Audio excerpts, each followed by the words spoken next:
paz do Senhor Jesus, povo de papai. Abra sua Bíblia no capítulo 14 do livro de Levítico e vamos estar lendo juntos esta leitura. O título diz assim: A lei acerca do leproso depois de sarado. Depois falou o Senhor a Moisés dizendo: Esta será a lei do leproso no dia da sua purificação. Será levado ao sacerdote, e o sacerdote sairá fora do arraial, e o sacerdote, examinando, eis que, se a praga da lepra do leproso for sarada, então o sacerdote ordenará que, por aquele que se houver de purificar, se tomem 2 aves vivas e limpas, e pau de cedro, e carmesim, e sopo.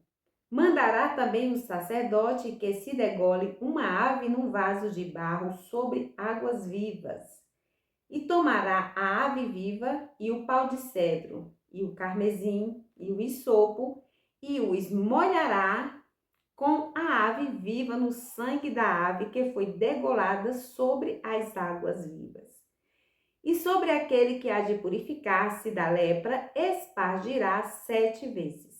Então o declarará limpo e soltará a ave viva sobre a face do campo. E aquele que tem de purificar-se, lavará as suas vestes e rapará todo o seu pelo e se lavará com água. Assim será limpo. E depois entrará no arraial, porém ficará fora da sua tenda por 7 dias. E será que, ao 7º dia, rapará todo o seu pelo, e a cabeça, e a barba, e as sobrancelhas dos seus olhos, e rapará todo o outro pelo, e lavará as suas vestes, e lavará a sua carne com água, e será limpo. E ao dia 8º, tomará 2 cordeiros sem mancha, e uma cordeira sem mancha de 1 ano, e 3 dízimas de flor de farinha para oferta de manjares, amassada com azeite, e 1 log de azeite. E o sacerdote, que faz a purificação, apresentará o homem que houver de purificar-se com aquelas coisas perante o Senhor, à porta da tenda da congregação. E o sacerdote tomará um dos cordeiros e o oferecerá por expiação da culpa, e 1 log de azeite, e os moverá por oferta movida perante o Senhor. Então degolará o cordeiro no lugar em que se degola a oferta pela expiação do pecado e o holocausto, no lugar santo, porque assim a oferta pela expiação da culpa e a oferta pela expiação do pecado são para o sacerdote. Coisas santíssimas são. E o sacerdote tomará do sangue da oferta pela expiação da culpa, e o sacerdote o porá sobre a ponta da orelha direita daquele que tem de purificar-se, e sobre o dedo polegar da sua mão direita, e no dedo polegar do seu pé direito. Também o sacerdote tomará do log de azeite e o derramará na palma da sua própria mão esquerda. Então o sacerdote molhará o seu dedo direito do azeite que está na sua mão esquerda, e daquele azeite, com o seu dedo, espargirá 7 vezes perante o Senhor. E o restante do azeite que está na sua mão, o sacerdote porá sobre a ponta da orelha direita daquele que tem de purificar-se, e sobre o dedo polegar da sua mão direita, e sobre o dedo polegar do seu pé direito, em cima do sangue da oferta pela expiação da culpa. E o restante do azeite que está na mão do sacerdote, o porá sobre a cabeça daquele que tem de purificar-se. Assim, o sacerdote fará expiação por ele perante o Senhor. Também o sacerdote fará a oferta pela expiação do pecado e fará expiação por aquele que tem de purificar-se da sua imundícia. E depois degolará o holocausto. E o sacerdote oferecerá o holocausto e a oferta de manjares sobre o altar. Assim o sacerdote fará expiação pelo homem, e este será limpo. Porém, se for pobre e a sua mão não alcançar tanto, tomará um cordeiro para a expiação da culpa em oferta de movimento para fazer expiação por ele, e a dízima de flor de farinha amassada com azeite para oferta de manjares e um log de azeite. E 2 rolas ou 2 pombinhos, conforme alcançar a sua mão, dos quais um será para expiação do pecado e o outro para o holocausto. E ao 8º dia da purificação, os trará ao sacerdote à porta da tenda da congregação perante o Senhor. E o sacerdote tomará o cordeiro da expiação da culpa e o log de azeite, e o sacerdote os moverá por oferta movida perante o Senhor. Então degolará o cordeiro da expiação da culpa, e o sacerdote tomará do sangue da oferta pela expiação da culpa e o porá sobre a ponta da orelha direita daquele que tem de purificar-se, e sobre o dedo polegar da sua mão direita, e sobre o dedo polegar do seu pé direito. Também o sacerdote derramará do azeite na palma da sua própria mão esquerda.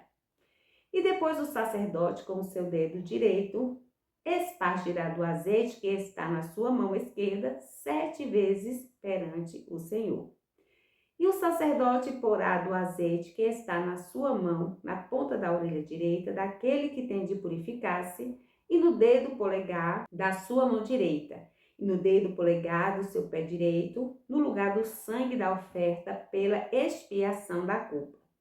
E o que sobejar do azeite que está na mão do sacerdote, porá sobre a cabeça do que tem de purificar-se, para fazer expiação por ele perante o Senhor. Depois, oferecerá uma das rolas ou um dos pombinhos, conforme alcançar a sua mão.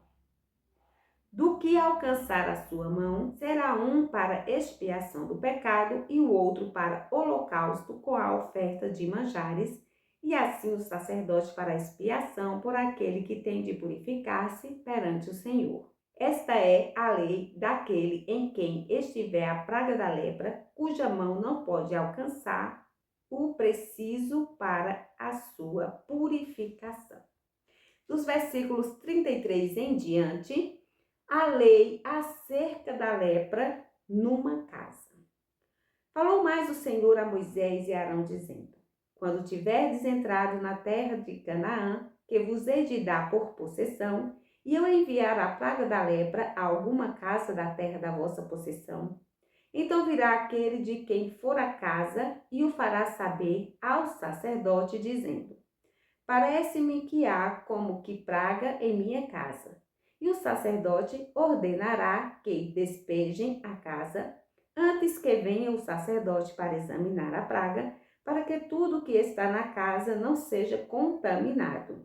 E depois virá o sacerdote para examinar a casa. E vendo a praga, e eis que, se a praga nas paredes da casa tem covinhas, verdes ou vermelhas, e parecem mais fundas do que a parede, então o sacerdote sairá daquela casa para fora da porta da casa e cerrará a casa por 7 dias. Então tornará o sacerdote ao 7º dia e examinará. E se vir que a praga nas paredes da casa se tem estendido, então o sacerdote ordenará que arranquem as pedras em que estiver a praga e que as lancem fora da cidade num lugar imundo. E fará raspar a casa por dentro ao redor, e o pó que houverem raspado lançarão fora da cidade num lugar imundo. Depois tomarão outras pedras e as porão no lugar das primeiras pedras, e outro barro se tomará e a casa se rebocará. Porém, se a praga tornar e brotar na casa, depois que se arrancarem as pedras, e depois de a casa ser raspada, e depois de ser rebocada, então o sacerdote entrará e, examinando, eis que se a praga na casa se tem estendido, lepra roedora há na casa, imunda está. Portanto, se derribará a casa, as suas pedras e a sua madeira, como também todo o barro da casa, e se levará tudo para fora da cidade a um lugar imundo. E o que entrar naquela casa, em qualquer dia em que estiver fechada, será imundo até a tarde. Também o que se deitar e dormir em tal casa, lavará as suas vestes, e o que comer em tal casa, lavará as suas vestes. Porém, tornando o sacerdote a entrar e examinando, eis que se a praga na casa se não tem estendido, depois que a casa foi revocada, o sacerdote declarará a casa limpa, porque a praga está curada. Depois, tomará para espiar a casa 2 aves, e pau de cedro, e carmesim, e sopo. E degolará uma ave no vaso de barro sobre águas vivas. Então, tomará pau de cedro e o hisopo, e o carmesim, e a ave viva, e os molhará na ave degolada e nas águas vivas, e espargirá a casa 7 vezes. Assim espiará aquela casa com o sangue da avezinha e com as águas vivas, e com a avezinha viva, e com o pau de cedro, e com o hisopo, e com o carmesim. Então soltará a ave viva para fora da cidade, sobre a face do campo. Assim fará expiação pela casa e será limpa. Esta é a lei de toda a praga da lepra e da tinha, e da lepra das vestes e das casas, e da inchação e do apostema, e das empolas, para ensinar em que dia alguma coisa será imunda e em que dia será limpa. Esta é a lei da lepra. Com este versículo, finalizamos mais um capítulo para a glória de Deus. Te espero no próximo vídeo. Deus te abençoe.